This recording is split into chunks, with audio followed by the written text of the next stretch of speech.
अस्सलाम वालेकुम नाज़रीन। आज की इस वीडियो में हम हाज़िर हैं और आज हम बात करेंगे पाकिस्तान तहरीक-ए-इंसाफ के फ़ॉरेन फंडिंग केस की जो इलेक्शन कमीशन में चल रहा था गुज़िश्ता कई सालों से और आज उस पर फ़ैसला महफ़ूज़ हुआ है। अब देखना ये है कि वो फ़ैसला क्या आता है।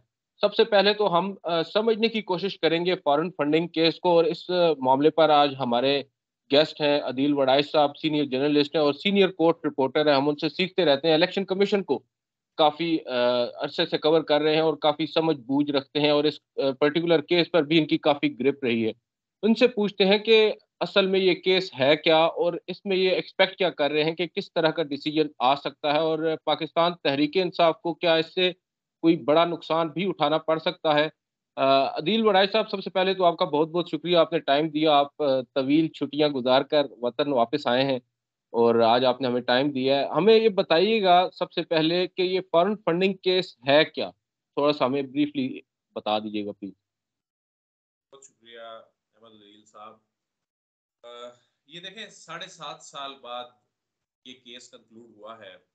2014 के नवंबर में अकबर एस बाबर जो कि ने यानी वो तो अपने आप को पाकिस्तान तहरीक इंसाफ का रुकन कहते हैं, लेकिन साबिक रुकन पाकिस्तान तहरीक इंसाफ अकबर एस बाबर, उनकी जानिब से 2014 के नवंबर में ये केस दायर किया गया था, जिसमें कहा गया था कि जी पाकिस्तान तहरीक इंसाफ ने ममनुआ ज़राए से फंडिंग ली है, फॉरेन फंडिंग ली है और इस पे उन्होंने इलेक्शन कमीशन ऑफ पाकिस्तान को कहा था कि इस पर एक्शन लिया जाए।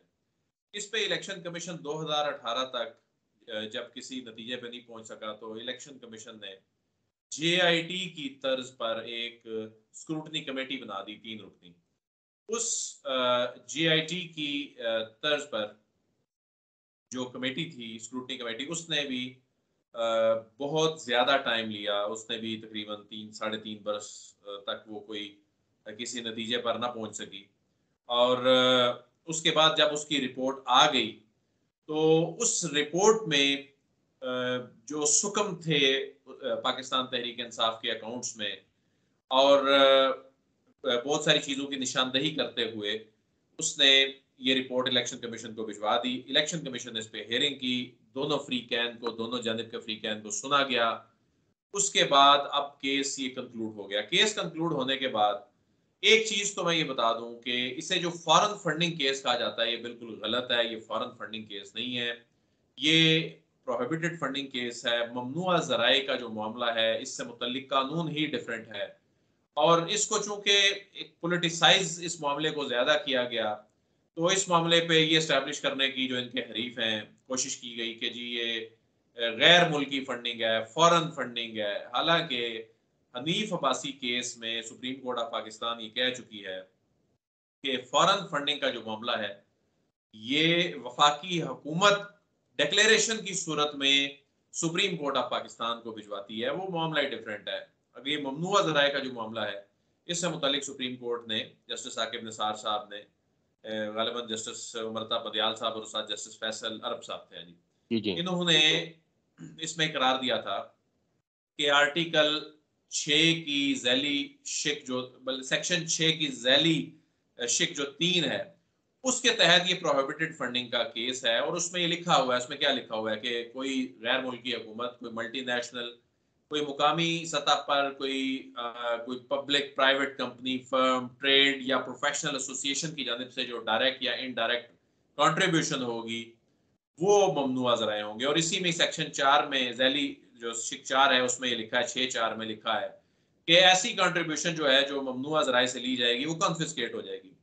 तो स्क्रूटनी कमेटी की जो रिपोर्ट आई थी, उसमें जो मुझे जिन चीज़ों में कोई सुकम नज़र आया था, उसमें वो वुटन क्रिकेट क्लब की वो $2 मिलियन की फंडिंग है, जिसमें पाकिस्तान तहरीक इंसाफ ये कहती है कि ये जो है चैरिटी मैच था और उसके बाद फंडिंग मिली। इसमें तो कोई ममनुआ वाली बात नहीं है, लेकिन इसमें सेक्शन 6(3) में ये वाज़ेह तौर पे कहा गया है कि सियासी जमातें जो चंदा है वो सिर्फ इंडिविजुअल से ले सकती हैं। तो यहाँ ये बात खत्म हो जाती है कि वो उस पे किसी गैर मुल्की फर्म पे पूरा उतरती है, उस डेफिनेशन पे कोई ऑर्गेनाइजेशन है, कोई क्रिकेट क्लब उस डेफिनेशन में आता है, मल्टीनेशनल में आता है, नहीं आता। तो जब इंडिविजुअल का स्पेसिफाई कर दिया गया, तो उसमें ये रकम जो है, इस बात के इम्कानात हैं, वैसे फैसला तो चूंकि इलेक्शन कमीशन ने करना है, हम मेरिट्स पे बात नहीं कर सकते, लेकिन जो स्क्रूटनी कमेटी है हम उसकी बात कर रहे हैं कि उसमें अगर इसको मिला के पढ़ा जाए तो वो जब्त होने के इम्कानात जो हैं वो नजर आते हैं। अब इसमें जो ये कहा जा रहा था कि जी पाकिस्तान तहरीक इंसाफ बैन हो जाएगी, पाकिस्तान तहरीक इंसाफ जो है या इमरान खान साहब को डिस्क्वालीफाई हो जाएंगे, क्योंकि नईम अब्बासी साहब उनकी डिस्क्वालिफिकेशन के लिए गए थे कि ये देखें जी इन्होंने गलत बयानी की है, गलत डिक्लेरेशन दे के। इसमें एक तो उसी वक्त की अदालत ने वाजे किया था कि गलत डिक्लेरेशन का मामला तो कोर्ट ऑफ लॉ जो है इसको डिसाइड करती है, वो मामला तो कोर्ट ऑफ लॉ में अगर उनके इलेक्शन मुखलिफ हैं कमीशन कोर्ट जज, ऑफ लॉ नहीं है। हाँ, तो उसमें कोर्ट ऑफ लॉ में जो है वो जाएगा मामला, तो देखी जाएगी। लेकिन इसमें पाकिस्तान तहरीक इंसाफ को क्या नुकसान हो सकता है? आज मैं एक दो दोस्त जो इलेक्शन कमीशन कवर करते हैं उनसे ये पूछ रहा था कि आपका क्या ख्याल है, आप क्या समझते हैं इसमें कि क्या इसमें कोई पाकिस्तान तहरीक इंसाफ के लिए इसके बाद इसके कॉन्सिक्वेंसेस की सूरत में कोई मसाइल उनके लिए पैदा हो सकते हैं, आप समझते हैं, आपने इस केस को कवर करते रहे हैं, तो उन्होंने कहा कि इसमें ये हो सकता है कि हुकूमत इसकी बुनियाद पे बाद में फॉरेन फंडिंग वाला मामला इनिशिएट करे, लेकिन बात वही है कि जो सेक्शन 15 है पॉलिटिकल पार्टीज ऑर्डर 2002 का, वो जिसके तहत ये कानून चल रहा है, ये 2002 के कानून, ये अगरचे कानून खत्म हो चुका है, लेकिन ये चूंकि पुराना केस था, उस वक्त ये कानून एग्जिस्ट करता था, तो उस कानून के मुताबिक चल रहा है। तो उसमें सेक्शन 15 में भी ये चीज वाजे लिखी है, और जो भी जो इलेक्शन एक्ट 2017 है जो इस वक्त राइज कानून है, उसमें भी ये बात लिखी है। उसमें मामला सुप्रीम कोर्ट ऑफ पाकिस्तान को डिक्लेरेशन की सूरत में भिजवाना होता है, और सुप्रीम कोर्ट में आप भी कवर करते हैं कि ये चीजें, और उसमें आपने स्टैब्लिश करना है कि मुल्क की सलामती के खिलाफ काम कर रही है जमात, आपने स्टैब्लिश करना है कि इसको कोई गैर मुल्क फंडिंग कर रहा है मुल्क में अदम इस्तेहकाम पैदा करने के लिए, खुदा न खास्ता कोई दहशत गर्दी कर रही है कोई जमात। तो ये चीजें सियासी तौर पर ज्यादा जो है वो नजर आती हैं, कानूनी तौर पर इनमें ऐसी कोई दम हम नहीं है।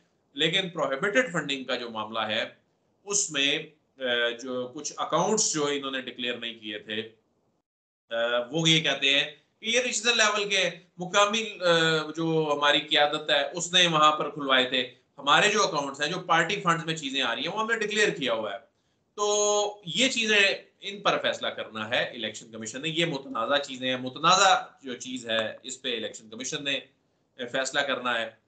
तो इलेक्शन कमीशन अब जब इस पे फैसला करेगा तो इसमें मुल्क की सियासत में भूचाल तो लाजमी आएगा, क्योंकि देखें हर जमात के अकाउंट्स में कोई ना कोई सुकम तो मौजूद है। पाकिस्तान तहरीक इंसाफ इसीलिए कहती है कि पहले इस मामले पे फैसला किया जाए कि सब जमातों का इकट्ठा करके, क्योंकि उन्हें पता है कि कुछ छोटे मोटे सुकम तो तमाम जमातों के अकाउंट्स में होते हैं, दूसरी जमातों के भी अकाउंट्स में होंगे, तो इन पर इनको अंदाजा, इनको नजर आ रहा है कि अगर कोई ऐसी चीज होती है, कोई प्रोहिबिटेड फंडिंग भी होती है, चाहे वो सिर्फ कॉन्फिस्केट होने जैसे ही कॉन्सिक्वेंसेज हों, लेकिन उस पर शोर बहुत मचेगा, उस पर उनके जो हरीफ हैं वो इन्हें आड़े हाथों लेंगे।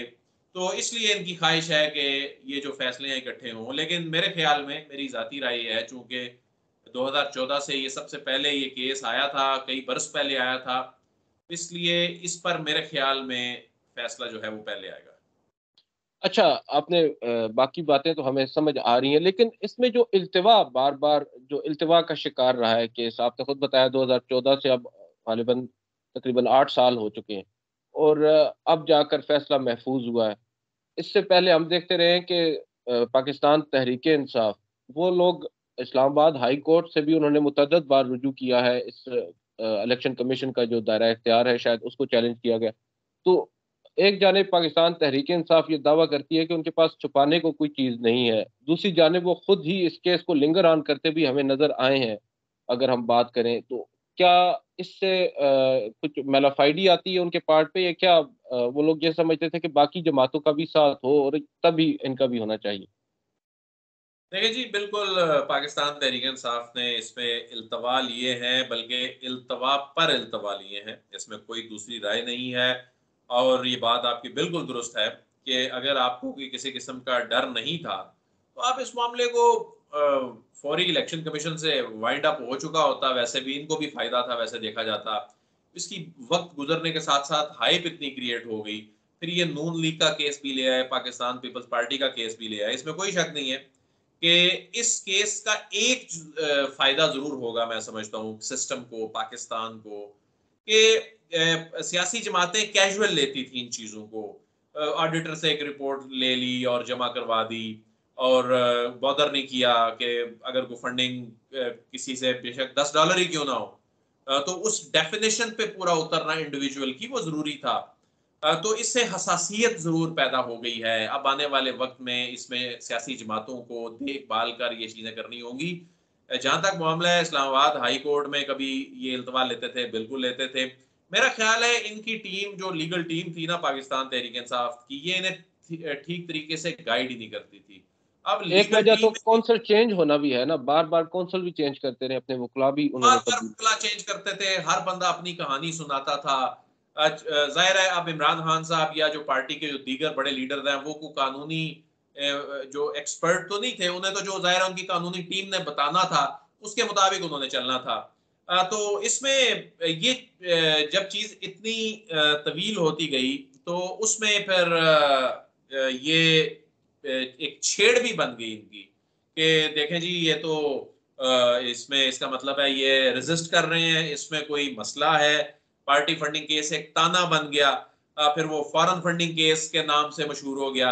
तो मैं समझता हूँ कि इसका फैसला आएगा, कोई बहुत बड़ा कोई तूफान मुझे इसमें नजर नहीं आ रहा। और इलेक्शन कमीशन का जो मैंडेट है ज्यादा से ज्यादा कि वो कॉन्फिस्केट कर ले, क्या कर सकता है इलेक्शन कमीशन ऑफ पाकिस्तान इसके अलावा, अगर कानून की डेफिनेशन को देखा जाए तो उसमें यही होना था पहले भी, अब भी यही होना है। तो हनीफ अब्बासी केस में जब अदालत की इसमें फैसला आ गया था जस्टिस साकिब निसार की सरबराही में 3 रुकनी बेंच की जानिब से, तो फिर उसके बाद चीजें और वाजे हो गई। 2017 में ये चीजें वाजे हो चुकी थी। तो अब देखते हैं अब आने वाले दिनों में इस पे क्या डेवलपमेंट होती है। अच्छा, एक आखिरी क्वेश्चन है, जो टाइमिंग है, क्या आपको सस्पिशियस नहीं लगती? क्या वजह है कि अब जाकर ही, जब पाकिस्तान तहरीक इंसाफ पार्लियामेंट से बाहर जा चुकी है, तब जाकर ही कंक्लूड हुई है हियरिंग और फैसला महफूज हुआ है? देखिए क्या होगा इसमें, इसमें बहुत से लोगों ने कहा जी कि पाकिस्तान तहरीक इंसाफ जी, अगर बहुत से लोग इसको ये भी रंग देते हैं ना जी कि शायद कोई स्क्रिप्ट का हिस्सा हो, कोई ऐसा फैसला आ जाए। क्या फैसला आएगा, ज्यादा से ज्यादा क्या होगा? वर्स्ट के सिनेरियो में, वर्स्ट के सिनेरियो की हम बात कर लेते हैं, वर्स्ट के सिनेरियो में क्या होगा? सपोज ये हुकूमत इसमें ये डिक्लेयर भी अगर कर देती है और सुप्रीम कोर्ट ऑफ पाकिस्तान में जाएगा, और आपको पता है कि माजी करीब में एक जमात के हवाले से बाकायदा ये रियासत के लेवल पर डिसीजन हुआ कि जी ये डिक्लेरेशन देना है, और उसके बाद वो मामला खत्म हो गया।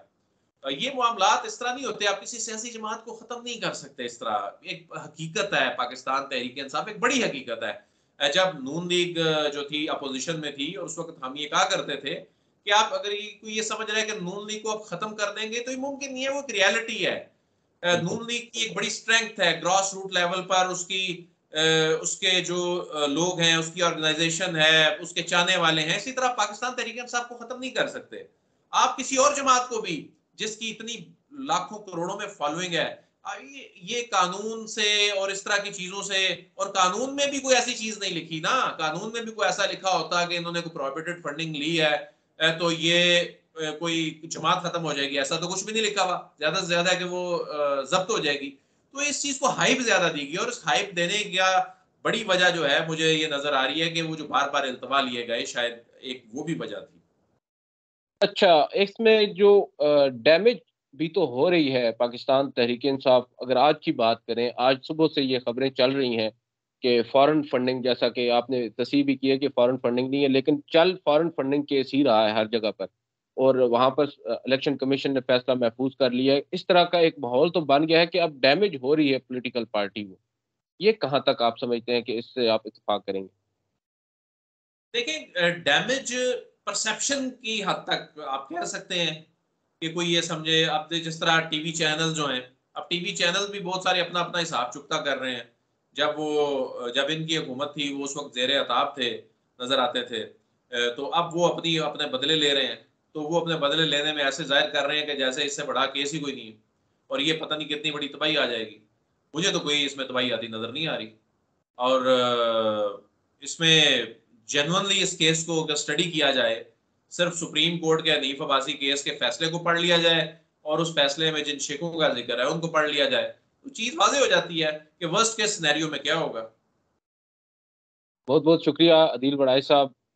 काफ़ी सैर हासिल गुफ्तगू थी और काफ़ी समझ आया है। इस पर्टिकुलर केस को हमने इतना ज़्यादा कवर नहीं किया, सुप्रीम कोर्ट की हद तक तो हम भी कवर करते रहे, लेकिन इलेक्शन कमीशन में और उसके बाद जो कुछ होता रहा, उसके बाद जो अब अदील बड़ाई साहब जो अपना तजिया पेश कर रहे हैं, उसके मुताबिक तो हम भी इत्तेफाक करते हैं कि केस में जान नहीं है और ना ही इसमें कुछ इतना ज़्यादा आप कह सकते हैं कि इमरान खान या पाकिस्तान तहरीक इंसाफ को डैमेज कर सकता है ये फैसला, माँ सिवाय इसके कि चंद लोग मीडिया पर बैठकर ही एक वावेला मचा सकते हैं, जो मचाया भी जा रहा है। और इसके अलावा अगर साख की बात की जाए, पाकिस्तान तहरीक इंसाफ की जो सियासी साख है, वो मुतासिर होती इस केस से नज़र नहीं आ रही और ना ही कुछ और होता हुआ नज़र आ रहा है। आज की इस वीडियो में इतना ही। आपसे अगली वीडियो में मुलाकात होगी। इजाज़त दीजिए। अल्लाह हाफ़िज़।